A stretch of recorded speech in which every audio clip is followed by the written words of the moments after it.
और चौथा सुख स्थान निवासा। पांचवा सुख संतान आज्ञाकारी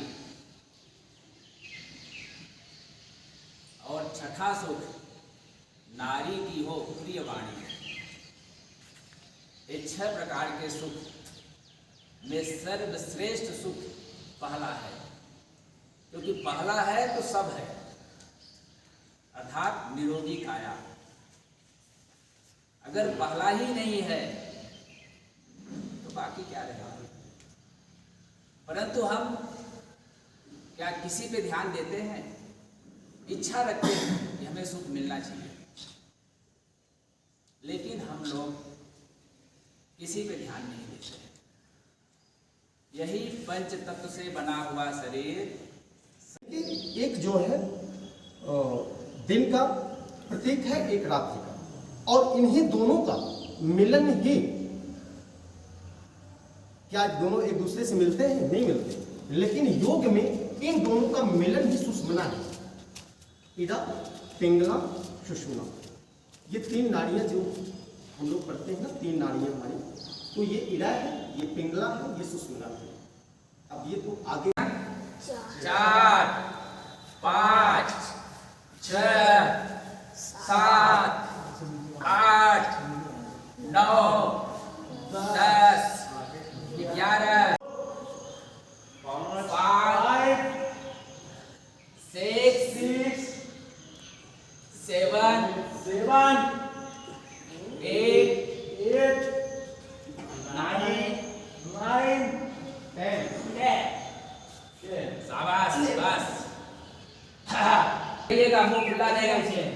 3, 4, 5, 6, 7, 4, 5, 6, 7, 8, 9, 10, 16, 17, 18, 19, 20, 21, 22, 23,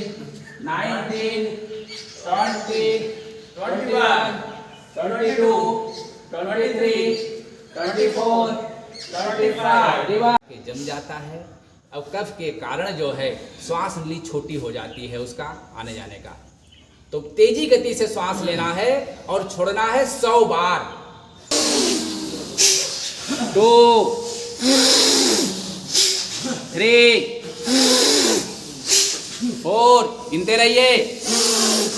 5, 6, 7, 8, 9, 2, 3, 4, 5,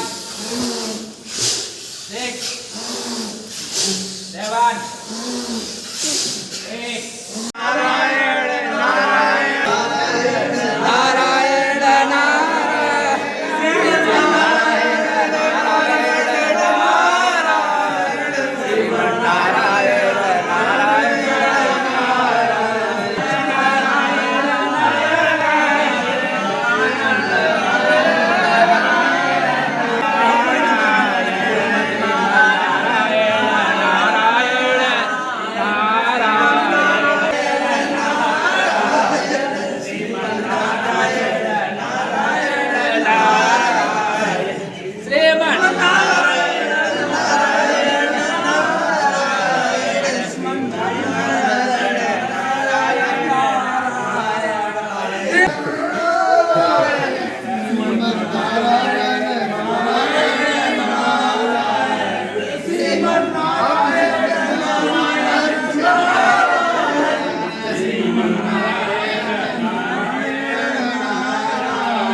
जहाँ तक आज का विज्ञान पहुँच ही नहीं सका है, संभवतः पहुँच पाएगा भी या नहीं।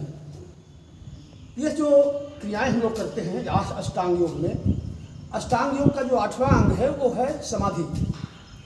और योग की परिभाषा तो कई प्रकार से की गई, लेकिन हमारे शास्त्रों में एक सूत्र के रूप में की गई है, चित्त वृत्ति निरोधा इति योग।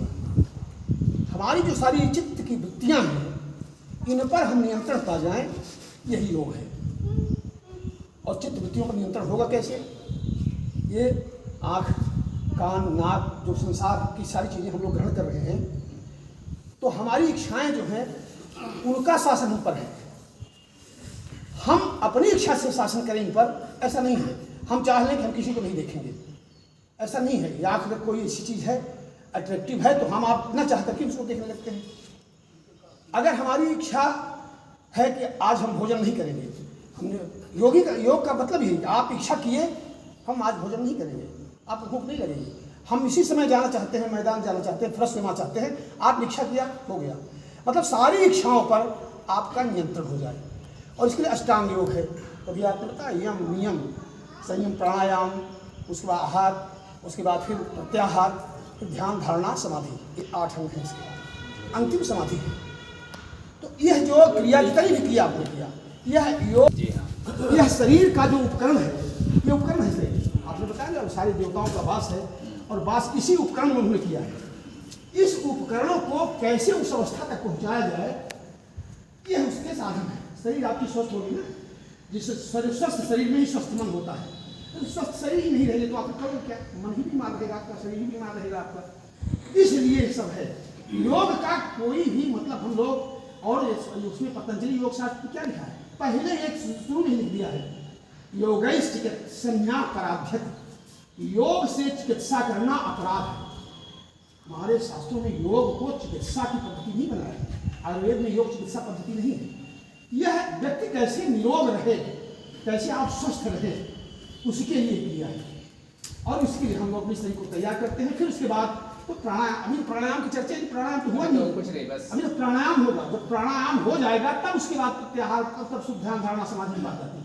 तो बहुत पीछे हम लोग कहीं नहीं, बिल्कुल हम अपने उस नेतृत्व को बधाई देते हैं, धन्यवाद देते हैं, जिसने हमारे समाज को ही जागृत किया। हमारा समाज भी सो गया था गुलामी के कालखंड में, हम सब आदमी क्रियाओं को भूल गए थे।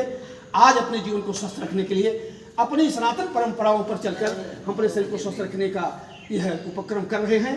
इसमें हरगोविंद तिवारी जी यहाँ मौजूद हैं, आप तरक्की रहने वाले हैं, बम्बई में एक अच्छे योग ट्रेनर हैं।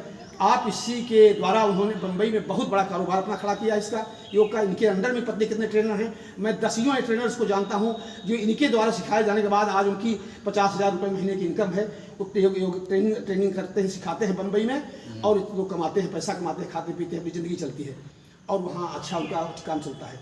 आप इस समय यहाँ आए हुए थे, हमारे से फ़ोन से बात हुई, तो उनका भी मैं जरूर चलाऊँगे यहाँ, और आए। आपको भी बहुत धन्यवाद कि आप आए और हम लोगों का जो है मार्गदर्शन किया आज योग दिवस पर। और आज हम लोग अब इसी के साथ अपनी वाणी को विराम देते हैं। भारत माता की जय, भारत माता की जय, वंदे मातरम, वंदे मातरम।